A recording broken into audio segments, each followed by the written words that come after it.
Bienvenidos al Tren Maya, el nuevo viaje que une el pasado con el futuro en el corazón del sureste mexicano.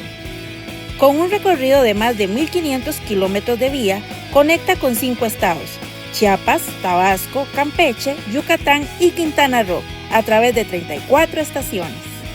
Viaja entre ruinas mayas, playas paradisíacas y selvas protegidas, todo en un tren moderno, cómodo y sustentable. El Tren Maya cuenta con la más alta tecnología, hermosos espacios internos, restaurantes y un estilo único. El primer tramo se inauguró en el año 2023 y está en operación completa desde el año 2025.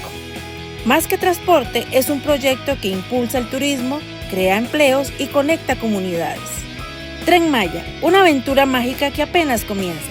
¿Estás listo para subirte al viaje de México? Ven a vivirlo con ID Trips.